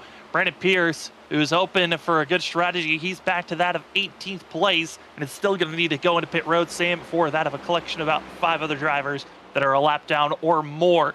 But it's all eyes up front, because our front 3 still within a second of one another. But I'm looking at this, Zach. I think Kyle McCoy could be holding off the 21 from an opportunity to even try to challenge Robinson for the win. Yeah, he really is, man, because McCoy right now doing a good job of just being kind of just a lane and a half off the bottom. He's running a little bit higher, so he's kind of taking up almost 2 lanes of racetrack here for Ross Tatum, who's trying to make that bottom lane work. It is nice when the car does run a little bit up higher, so you can get a little bit of clean air. As you see there, the 21 dips lower, but the 7, he's making it tough. He is not making mistakes, and that is what you need here for somebody to do. You need him to get tight, lift off that throttle to give that chance for you to get that run on him. But McCoy, we've seen how tough he is. I mean, just a great champion here at Stars and Stripes, and he's proven that once again, being so tough to get by here. Also, the potential of a yellow is now looming over these drivers, as a couple of other drivers deeper in the field made contact out of Andrew Medlin and Cameron Sarton. Sarton with fresher tires did run into the 12 and almost brought out a yellow. But that's going to be also in the mind of Robinson, McCoy, and Tatum, because if a yellow flag comes out at this point, everyone still has an extra set of tires in pit road to come in for, and a shootout, that puts Kyle McCoy in the better positioning. It really does. Kyle McCoy has been a rocket ship here at the start of the runs here tonight, and hasn't fell off a lot either, but it's just not been the same as Joshua Robinson. He's just fell off that a little bit more, and it'll be interesting if we do get a late race caution. I tell you, it's going to be any man's game up front. Robinson, I think, will turn up the wick a little bit. Maybe has been, saving a little bit for that longer portion of the run, but we'll have to see, as it's 19 to go now, and these drivers are closing in on the end of this race. Is Sarton here trying to get by these guys on the new tires. Cameron Sarton trying to crack into the top 10 if he can get by these drivers. Oh, just barely gets by Grattan there. Then Dylan Glass, and you just see the difference. That is 6 laps to that of 8 lap fresher tires to the 94. And for that of Cameron Sarton, he's dealing with a little bit of front end damage from contact that he got with the 12 5 laps ago. So this 94 flying, but not going to be close enough to our leaders to really be a factor with 18 laps to go. Still about 4/10 off of our leaders. I mean, if he keeps at this pace, he's going to get pretty close, but I just think it's going to be just too far for this 94 to close in that gap. Yeah, it's just going to be a lot too far here. It's about 16 and a half seconds up the road to our leader, Joshua Robinson. But, he can look to possibly get himself, I'd say, at least still maybe in the top 5. It's going to be tough. I mean, it's still about 10 seconds up the road, but his lap times are very quick now compared to the guys up ahead of him. So it'll be interesting to see can start to close that down. But Grattan here and Glass, they're about to start having a little bit of battle here for 11th and 12th. 11th and 12th, as well as maybe even 13th, 14th might try to close in for themselves, as Grattan going to be having the slightly fresher tires by 2 laps, trying to close in on Dylan Glass. As we move up even back behind them, Chris Essery and Andrew Medlin, they'll find themselves side by side with one another, and it's going to be seeing that of Chris Essery with the advantage. Fresher tires goes to that of the 10 machine, and the pass is made. 15th place goes to Chris Essery. A good pass there from him, and I tell you what, our leader, he's in some heavy traffic right now. There is that issue for Joshua Robinson right now. He's got by Ricker there in the 05, but he's got the 9 of Hasty here ahead of him, the 3 of Lynch, also the 24 of Brian Lynch, and also the 31 of Trey Jackson. So a big group of drivers here right in front of him, not wanting to lose time here as McCoy is starting to close it down. Boy's got by Scott Rickard, who just gets out of the way, but right now, that of Robinson finally gets by Patrick Hastings, dives it down low onto Trey Jackson, says, I don't want to even worry about staying side by side. And Patrick Hastings follows in line. That's going to hold up Kyle McCoy, and that's exactly what that of the 30 wants to see is lap traffic holding off the other lead lap contenders. Yeah, you never. Oh, there's the caution. Yellow flag waves, and that's going to be the 11 of Brian Chu. As well as it's going to be seen that I believe it's the 25 of Nate Lynch, and it is Nate Lynch. Oh man, Nate Lynch was having such a good run too in the 25 machine there. Unfortunate right there, man. And this is going to be an odd one to see, and I think it's just missed timing. The 11's running his own lap, but Zach, Nate Lynch, something either broke or it just something happened because he just comes flying down in front of the 11, and that is what brings out the yellow. And this is going to be perfect timing for these drivers to get reset up, get fired up, and get ready to roll for a shootout here. And Zach, with the shootout, that means drivers are going to be a lot more aggressive, and the potential of a caution breeding a caution could be there. No doubt, Sam. And yeah, I think from looking at this replay, it's got to be some type of mechanical failure there for him or something. Most likely lost sight of where he was going, I'd imagine. He kind of lost the vision, I'd imagine, because it seems like he could move the wheel after he got stopped there, and it seemed like maybe it got things fixed. But unfortunate for Nate Lynch, unfortunate for Brian Chu also. They're just a terrible way to end their night there for those guys. But yeah, this is setting up to be wild, Sam. Everybody go to pit road. Who takes 2 tires? Who takes 4? And looking at the timing, that's going to be the big thing. Right sides are going to go up for the majority of these drivers. The 2 takes left sides for themselves. For our front runners, they all take tires except for that of Ross Tatum, as well as Ken Campbell. 2 tires for themselves, which pushes that Robinson McCoy further back behind. Yeah, I don't know how more guys didn't make that same call there. So very surprised to see that only 2 drivers elected to do it. But we'll see what they do with those 2 tires. This is going to be a fun time for us up here. But Zach, for Ross Tatum, he had already done 2 tires on the previous stop. That means those left sides are going to be absolutely toasted and gone by the time that he gets rolling again here. So there's still a high potential chance for the 21. He's got to be careful on this restart. But I love the call by Ken Campbell to try to go for that. Other drivers, Dylan Glass, able to move up quite a few positions, up to 8th place for the 16 who took 2 tires. Everyone else in the field with 4 tires and fuel. Yeah, this is going to set it up to be very interesting. And yeah, you alluded to Tatum there taking 2 tires on the green flag stop. I still like the call because those left side tires are going to be pretty worn. But the more wear discrepancy you have between the lefts to the right sides, there's going to be more of a balance shift to that loose condition. So maybe that'll help him a little bit more. It might be the detriment for him. It might not have a little bit of turn in. Sometimes that left front tire, when it goes away, you lose a lot of the drive into the corner and the turn in that you have. So that could be what he misses here at the end. But if it does work the way I think it should, he's going to be putting himself in a very interesting scenario here with his teammate and those 2 out front with these tires. Robinson now on the back foot. He's going to have to show us that speed that he had here to get the pole. About 9 drivers trying to take a wave around because of everyone on the lead lap taking tires and going into pit road. And about 2 of them, which are going to be the front 2, Trey Jackson, Scott Rickard, both have only just pitted once. So they're hoping that this timing of this yellow could allow them to stretch the fuel and tires and maybe bank it on another yellow to come out, as they still have only used 1 set of tires. They've been out there on the fuel since the last time they came into pit road, which is 60 laps ago. That's asking for a lot on fuel. I think for the 31 and the 05, they're going to need another yellow, but at least we'll get back onto the lead lap for this shootout that we're about to have.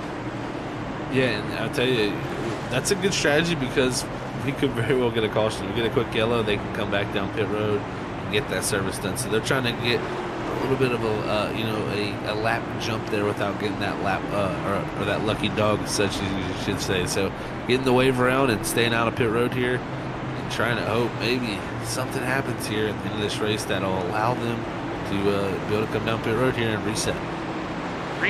Getting themselves stacked up and ready to get rolling here tonight as drivers and prepared. Our first yellow of this evening. And it's going to be drivers going with the gutsy call. We saw it last week at Auto Club. Brandon Pierce took 2 tires around a pretty familiar range as well, but it was at a 2-mile course, not a 1.5-mile course. So now we'll see, does the 2-tire strategy work for Ross Tatum and Ken Campbell to hold off for positioning, or will they get swarmed and swamped by the 2 fastest cars of the night? Kyle McCoy, Joshua Robinson. Robinson's led the most laps all night long. And Zach, this could be it. Could we take this to the end? And what are your thoughts on the drivers up front? Well, I tell you what, we better hold on to our seats, everybody here, because this is going to be interesting. Tatum on the oldest set of tires there, with those lefts being very burnt up. Ken Campbell there with the 2 tires on his outside there also. But you're going to have Robinson trying to fight Kyle McCoy's been so fast on the short run. It's anybody's game up front. They're stacked, they're ready, and the pace car about to pull off here for the Distillery 200 at Kentucky. It's the Stars and Stripes Cup Series Thursday night coverage here on Freaky Fast Broadcasting. 10 laps to go. Strategies out the window. It's time to see who's going to win here. Green flag in the air. Ross Tatum already going to be gone. Ken Campbell going to be side by side with that of Joshua Robinson. Robinson needs to get the run, but here comes the 15 on the outside, but he's going to be clear as the 30. Tatum trying to run away with this one. Yeah, Tatum trying to run away, but that 30 just did what he needed to vitally do, was clear that 15. He's down to second. Oh, man, Ken Campbell way up the racetrack, misses the corner. That's going to allow a lot of people to go by him. Kyle McCoy up to third now, as it's going to be Ross Tatum here with 9 laps to go. Almost 3 wide further on back, 9 laps to go. It's going to be Ross Tatum. That of also going to be Robinson, McCoy, Grimm. Campbell falls into 5th place, but will he? Because there's going to be another driver who took 2 tires. Dylan Glass, Thomas Ogle contact coming out of the corner as well for 2nd place. Robinson tapped the wall. McCoy moves up to 2nd. Oh, and McCoy misses the corner on entry. He gets a little bit of a tap there from the 30 into the corner. That sets the 30 back. Now Grimm to the inside. Robinson seeing this race slip away from his hands here as it comes 8 to go. Dominating now, swarming and just trying to stay afloat. It's the 30, but up front, it's the thief of the night, Ross Tatum. 2 tires, done it twice in a row, and now is pulling away. He's going to be having that of a 6-car length lead over Kyle McCoy, but McCoy's got to be careful because Dylan Grimm, who had a mistake earlier on, has recovered, now making the pressuring move. Holy smokes, Ken Campbell is flying right now, recovering after his major mistake through turns 3 and 4. He's now making the charge and putting Robinson in a sucker hole. I do not understand how he made that pass work in the inside there, Sam, but he did. Now he's fighting on the outside of Joshua Robinson. He's going to be in the preferred spot here on the 2. Just made a mistake there on that restart, and that's what set him back. But up front is his teammate Ross Tatum trying to run away still, but McCoy closing in there ever slightly as this run goes on. And now Campbell going to clear the 30 off of 4, it looks like. It was 6 car lengths. Now it's down to 3 car lengths for the lead. Ross Tatum, he got the lead that he needed, but will it be big enough? Also a driver of note, Cameron Sarn, he was back in 11th place. He's now climbed up to 7th, being aggressive for himself side by side with that of Andrew Hess. Hess is trying to defend for now, but Sarn aggressively pinching, and there's the run for the 94. He's got to get clear and make sure that he doesn't get side drafted into the corner, but up front, it is still Ross Tatum, Kyle McCoy. McCoy is closing in each and every lap. The 7 is faster, but will he be fast enough to be able to make the pass? McCoy using his championship pedigree here to close down in the final laps, but Tatum looking for 2 wins here this week on Freaky Fast Broadcasting. It's going to come down to a heavyweight title battle here as they come off a 2. This 7 has closed the gap down, and if something happens between them, it's Grimm and Campbell right behind them to make something happen. So we're coming to 4 to go. Hold on to your seats, folks. Brand back in 3rd place, such a momentum-based driver. That Kyle McCoy, you just know he's going to get the win at some point this season. And the rookie of Ross Tatum came in with a lot of heat with how fast he could be, and he could be a threat to watch out for the championship. Well, he's been gutsy here tonight. 2 pit stops in a row of just taking 2 tires on that right side. And the lefts, can they hold on for the rest of the race? 4 laps to go, coming to 3, and Ross Tatum, he's starting to get that lead gained away. Kyle McCoy's Achilles heel all night long has been aggressive for 3 laps, and then if tires fall off from there on out. 3 laps to go. Can McCoy make the surge again?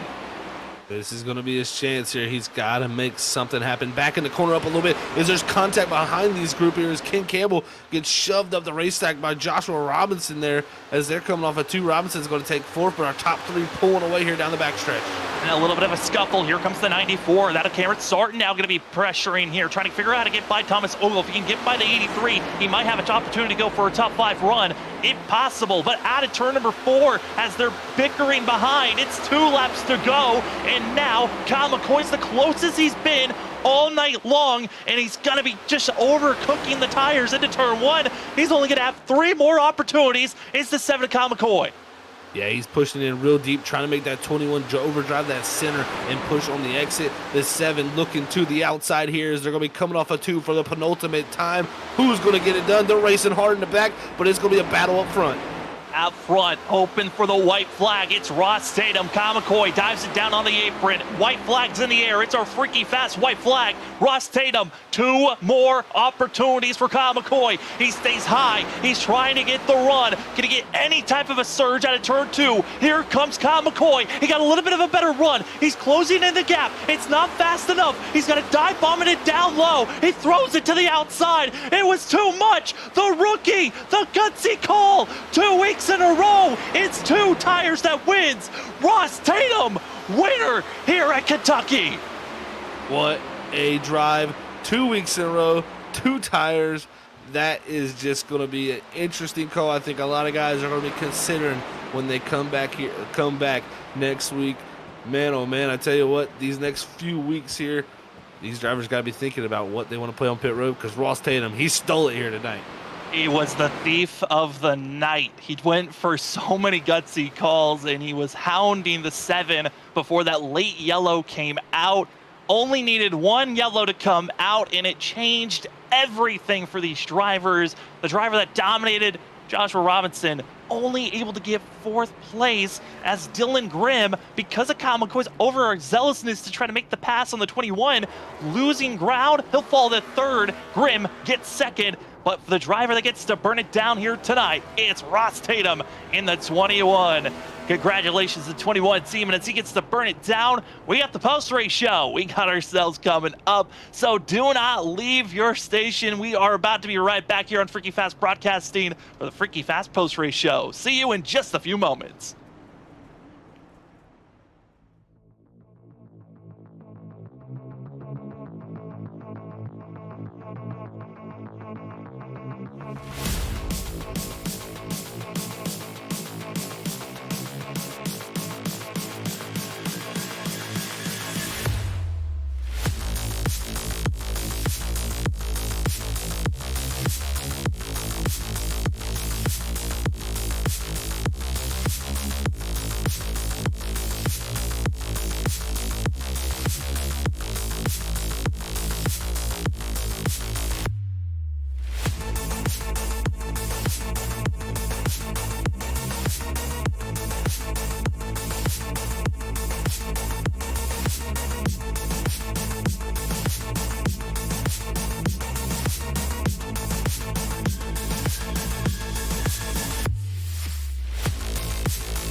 Welcome back, ladies and gentlemen, to the post-race show here on Freaky Fast Broadcasting for the Stars and Stripes Cup Series. Coming down to the end, the thief of the night, Ross Tatum, got it done. Before we talk to our top three, though, we got our biggest mover of the day, Jason Gratton, able to climb his way through this field up 24 positions, up to 12th place, and we'll get our thoughts on how he got it done. Jason, it's Sam and Zach up in the booth. You got us there, bud? Hey, how you guys doing? We're doing good. We saw the fact that you didn't qualify as well as you were hoping, not putting the time down, but biggest mover of the night, how was it going through this field for yourself? Yeah, the sim froze on me at the end of practice, and I had to restart my computer and miss qualifying, which was unfortunate because I felt like I had speed here for this week, and racing on the front stretch was super tight, so I wanted to be able to qualify, at least top 10 and not have to drive through a bunch of madness. But yeah, just I don't know. Thankfully, the pit cycles worked out, and I drove my way up through there even before the first pit stop. But yeah, I don't know. Long race and not where I wanted to finish based off of, like I said, how fast I felt like I could have been, but just thankful that I was able to make it up through the field clean and at least get 12th after starting dead last. Yeah, I tell you what, Jason, it was definitely a valiant effort, man. To climb your way all the way up to that point there in the 91 machine here tonight, man. Is unfortunate to hear you weren't able to qualify there, but we won't be with you guys next week when you head off to Bristol for your 500 laps there next week. As we're going to be off here for our off week here at Freaky Fast next week. How do you feel about heading into Bristol next week for 500 laps, man? I love Bristol. I've not ran it much, if any, in the next gen car, but as a whole, it's easily one of my top 2 favorite tracks, if not my absolute favorite. So hoping to get through a little cleaner than last season. Last season I was another one that I felt like I had speed and just got caught up in some mess in the beginning of the race, and then had a caution fall at the end of a green flag pit stop and kind of knocked me back. But hoping the circumstances play out in my favor, and yeah, looking forward to it. You guys are going to miss a good one. Yeah, we certainly are going to be missing a good one. But Jason, congratulations on being the biggest mover of the day. Before we let you go, though, the floor is yours for any shout-outs. League admins, you guys, for putting on a great broadcast week in and week out. My teammates for putting up with me and putting in the work week in and week out. And most importantly, my family that watches every week and supports me and stays up late to cheer me on. I appreciate the support and love you guys. That's going to be Jason Gratton coming away with a 12th place finish here tonight. Good luck next week at Bristol, and hopefully we'll be talking to you in 2 weeks. All right, thanks, guys. Have a good week. As that's going to be Jason Gratton. And now we head to our top 3, where we start things off with the 7 of Kyle McCoy, who threw everything in the kitchen sink at that 21 machine, but just came up short. Kyle, it's Sam and Zach. Man, you certainly tried your best there. Seemed like you were one of the top 3 drivers all night long. But man, how are you feeling after a 3rd place finish for yourself? Yeah, I'll take 3rd anytime we come to Kentucky. That's for sure. Anything in the top 5 is good. But obviously, I wish I could have got that job done. And I don't know what I needed to do different. It was hard to run in the air back there. I couldn't gain anything off 1 and 2, and I could gain a little bit in 3 and 4 by running a different line, but it wasn't enough to. I don't know. I've told my teammates after this I'm gonna look back at that and think of 6 different ways I could have done it different and maybe got them, but I don't know. It was my best effort, so. Well, Kyle, I'll tell you what, man, it was a great effort from you, man, to bring it home in the 3rd there. It's definitely waiting for it there in the final corner, unfortunately, losing that spot there to Grimm, but definite value and effort there, man, for you. But, you made the decision to take 4 tires there. Was the 2-tire call at all in your mind there? Yeah, it definitely was. I didn't think it would work. I was wondering. I felt like we had a decent gap on those guys from uh, where we had pitted from that green flag cycle. So I wasn't sure how far forward put us back, and then I don't know. I find it hard to believe that you can't take four tires and get away with it. Obviously, the facts speak for themselves. In the last 2 weeks, two tires have been the right call, right? It's hard to shake that mindset when I've always been somebody who likes to put four on it, even at the super speedways, because I feel like I just can drive it to its full potential when I got four tires on it. But I think clearly we're gonna have to adjust that strategy because two tires is one and out right now. So um, I don't know. I think I had a little bit more speed on the four tires, and I thought I was gonna be able to get around him faster. I think we kind of settled in, and then the air started taking over, and I couldn't get. I mean, this place you're either running the bottom or you're not running. So it was really hard to find that groove once you got there. I think if I'd got to the lead quickly, I kind of drove away, obviously, but yeah, two tires was on my mind. I did make the right call. That was a great call by Ross and Ken. That it certainly was. Kyle, still a great run for yourself, as we know that win is coming for you at some point this season. As being a three-time champ, we know you can get it done. But for tonight, congratulations on a third place run. Before we let you go, though, the floor is yours for any shout-outs. Thanks, boys. Shout out to my teammates, Nate, Brian, and Mike. Think we were going to come home with a really good team night until Nate's VR died on him, unfortunately. So, shout out to those guys. Really fun racing with them. Shout out to you guys for putting on a good broadcast. Hopefully, you got some kind of exciting show there at the end. And shout out to the league for everything they do. I think we got a 500 lapper next week. So, looking forward to that, and we'll see you then. That's going to be the 7 of Kyle McCoy coming away with third place here this evening. Congratulations, Kyle, on that finish, and good luck at Bristol. And hopefully, we'll be talking to you in 2 weeks. Thanks, boys. As we go from second place, we go to third, where we find that of Dylan Grimm, who we saw during the green flag pit stops had a mistake, but the 23 rebounds and comes away with second. Dylan, it looked like third was your placing there at the end until coming through 3 and 4. Man, how are you feeling with the second place finish here tonight? I'm super pumped. Yeah, I thought I was gonna get third there, but McCoy tried to throw a late dive bomb, I think, and went up the track. And yeah, I didn't have very great pit stops tonight, but luckily on that last restart, I was able to get some spots and get a solid second place. Yeah, Dylan, I tell you what, definitely a solid second place for you, man. Coming off 7th last week at Auto Club. How's it feel to get 2 back-to-back top 10s and also this top 3 finish heading into Bristol next week? Yeah, it feels really good. I before these past couple of weeks, I haven't had some great races, and this should probably put me back into the playoff run on points. So, and then hopefully we can keep going on Bristol with another top 10 or so. That would be incredible, Dylan. Again, congratulations on second place. Before we let you go, though, the floor is yours for any shout-outs. I want to thank Nate and everyone who puts on this league. It's a ton of fun running it every week. You guys for doing such an awesome job in the booth. To my papa for spotting for me all this season, and any other family watching out there tonight. That's going to be Dylan Grimm in the 23 machine coming away second place here this evening. Congratulations on that. Good luck at Bristol next week, and hopefully we'll be talking to you in 2 weeks. Thank you, guys.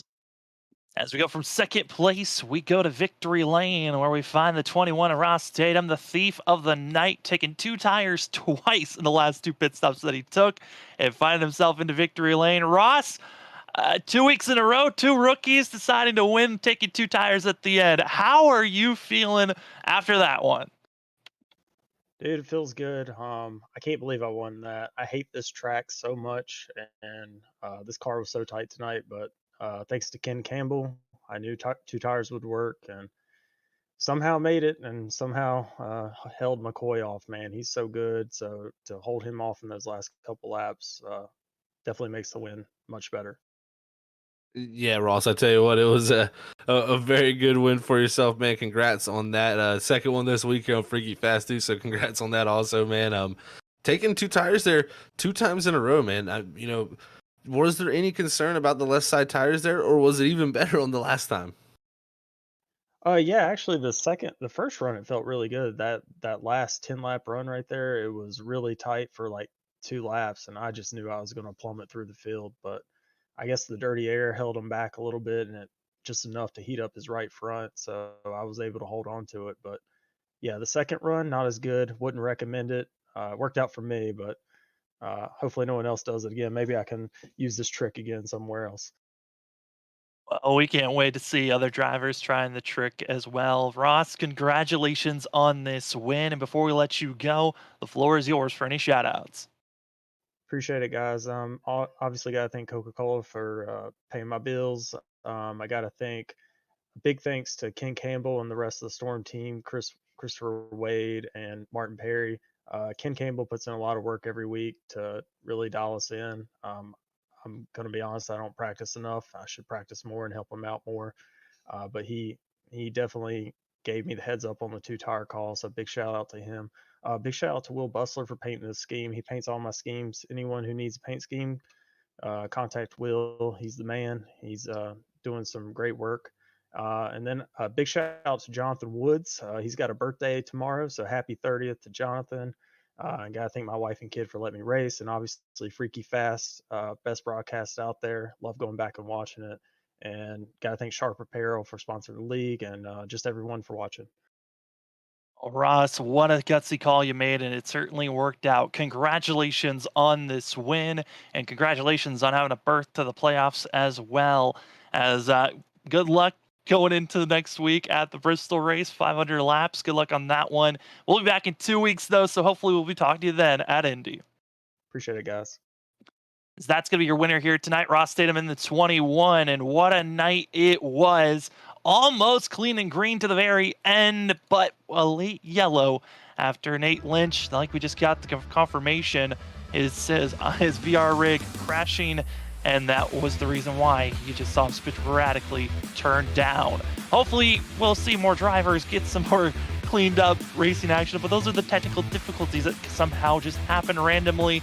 It's like seeing other things randomly break on the real side of things racing. But for the drivers here tonight, here's our unofficial racing results. Ross Tatum taking the win, with Dylan Graham in second, Kyle McCoy going to be in third, Joshua Robinson going to be in fourth, with fifth going to Andrew Hess, Ken Campbell taking sixth, Aaron Hale in seventh, Thomas Ogle eighth, Cameron Sarton ninth. In 10th place going to be Dylan Glass, and Zach, looking through the field, there certainly are drivers that would have liked some better runs, but kudos to those that have had some big surges here of late. Yeah, definitely. I mean, you got to look for good runs for Del Copeland there in 13th, Brian Burchett in 11th. So great runs right outside the top 10 for those guys. Definitely needing those style runs, but also some guys who had some struggles. I mean, Andrew Medlin finished 17th, our winner from here last season, sorry. And then last week's winner, Brandon Pierce, finished 19th. He had a tough time there with a little bit of a different strategy. And then also Nate Lynch. I mean, 21st there. He was running almost top 5 all night long, right in that top 7 region, really. And just had that, unfortunate incident there to put him out of the race there with his VR, having a technical issue. And then Scott Rickard also having a tough night in 30th. So tough nights for a few guys here. As Kentucky, I think, caught a few people off.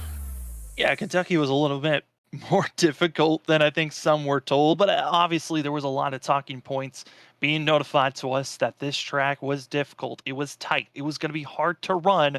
And the keynotes, like Russell Tatum said, given by Ken Campbell, 2 tires was the key, and it's been the key these last week at Auto Club and here tonight at Kentucky.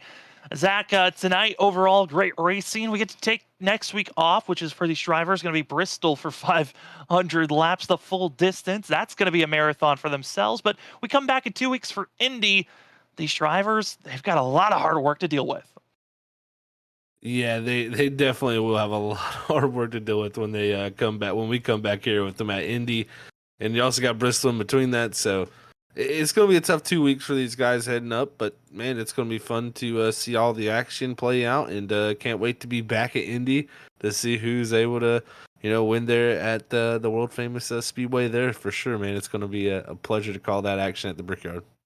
Brickyard's going to be a fun one. Again, that is in 2 weeks. Here at Freaking Fast Broadcasting, we're taking next week off, starting Monday and going to go until that of the Sunday after. So the we aren't going to be covering next week's broadcast at Bristol, but we'll be back again for Indy. That's August 18th when we will be back giving you coverage here on Freaky Fast Broadcasting for the Stars and Stripes Cup Series. But we do have more broadcasts to finish out this week before our vacation starts, where we're going to have a break tomorrow on Friday. But Saturday, we've got that of the WSSR Roasted Gems Cup Series. They're going to be at Kansas. As if you watched on Tuesday night for the Full Send series, Kansas was certainly a barn burner to watch out for. And then the last race before our week break, it's going to be the 802 Next Gen Cup Series Sunday night as they take on Richmond to see how short track racing can go for that series. Zach, a break's coming for us. Certainly it's going to be nice for us up in the booth to have a week break. Yeah, it's going to be a week to reflect and maybe refine our skills a little bit, and then hopefully not come back too rusty for that next week. So we can't wait to be back, of course, but we're definitely going to utilize this week off to have some good times and get our broadcasting vacation in, so to speak. So, man, I can't wait to be back, but this week's going to be nice to have some time to ourselves and to get ready to come back and call some great action 6 days a week here at Freaky Fast Broadcasting. Crazy to think we have done 6 days in a week for the past 2 weeks, and we're going to get a quick break, and then we'll be right back to that same schedule of 6 days a week. Remember to subscribe, hit the bell notification to get notified when we are back covering broadcasts after our week break, so you don't miss a thing here for Freaky Fast Broadcasting. But for tonight, congratulations to Ross Tatum. He stole this one away from that Robinson, and Robinson just never could come back. But for the Stars and Stripes Cup Series, race number 7 certainly was a spectacular one. They're still going to be racing next week. We won't be broadcasting it. We'll be back in 2 weeks for Indy. How will they conquer the Brickyard? Well, you're going to have to find out then. Hopefully, we'll see you in 2 weeks. But if we don't, hey, you better show up on Saturday. WSSR. Great coverage here on Freaky Fast Broadcasting. For myself, Sam Dyer, for Zach Hall, and for Robert Moyer and everyone else that helps out here at Freaky Fast Broadcasting, thank you for joining us here tonight, and we'll see you at the next broadcast.